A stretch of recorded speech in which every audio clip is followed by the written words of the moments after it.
Scale. I was going to vote for him. Really? Well, it was before I even met you, and I liked him. Me too. Why did you say that?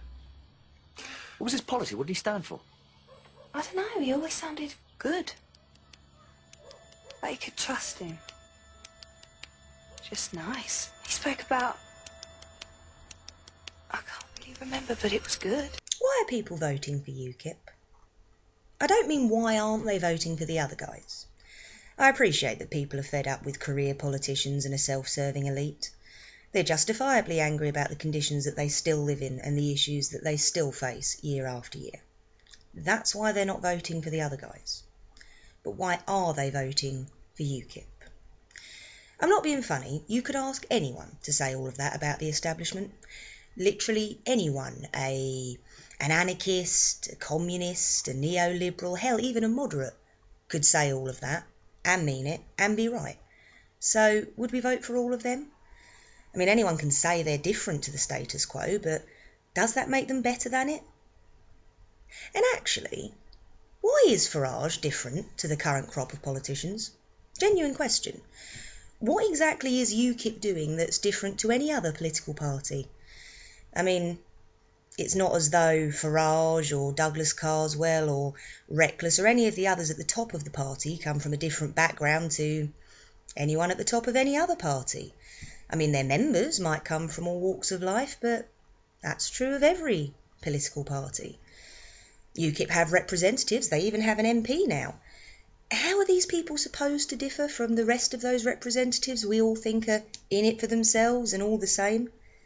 In fact, the one UKIP MP is literally one of those people. Douglas Carswell was until last week one of those Tory bastards. What has he undergone, a fundamental change in the last week? Is he suddenly incapable of the egotistical, self-serving, professional politicking that last week he was biologically driven to?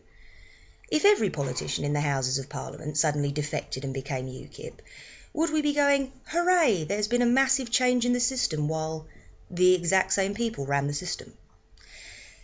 It's not like they have a drastically different way of doing politics. They operate in sound bites, appear on panel shows, release press statements, pass populist policies and go after their political opponents. Their manifesto bangs on about the same thing as everybody else's, and it appears to have been drafted by two blokes in a room. Does it contain any different ideas? Actually, what does it contain? What are UKIP's policies on anything other than Europe and immigration? What do they think about the NHS, elderly care, medical marijuana, maternity leave? Come to think of it, what is their policy on immigration? I mean, are we closing the borders? Are we letting some people in? How many? On what grounds?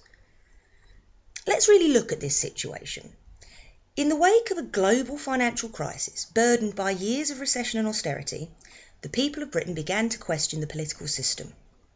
And along came a band of privately educated stockbrokers, whose European representatives have the worst attendance record of any party, and who have claimed over £800,000 in expenses, who do nothing discernibly different from any other political party, and who have no policies whatsoever.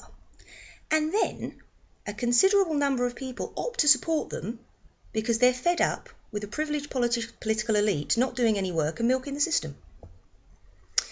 The same people who judged Ed Miliband for trying to do something genuinely different, by the way.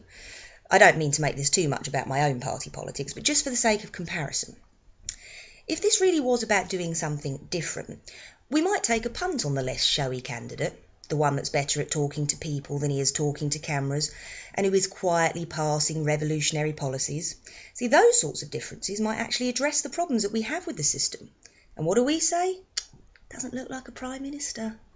Instead, we're going to go and fawn over a man that does look like every other politician, because he says he's not. I genuinely think there's a chance we're all being brainwashed, and I mean by more than the Daily Mail. I mean by aliens. I think the time has come to really examine our perception of reality. Think hard. If you took the entire UKIP package and gave it to Cameron or Miliband, if either of them decided to match Farage, policy for policy, word for word, what would you think? would you think, at last, they're talking political sense? Or you continue to go, oh yeah, you say that, you political elite. All right, would you go, he's lost his memory live on stage, he's talking complete bubbles. I'm just saying, Farage is an alien, and I want it on record that I warned everybody first.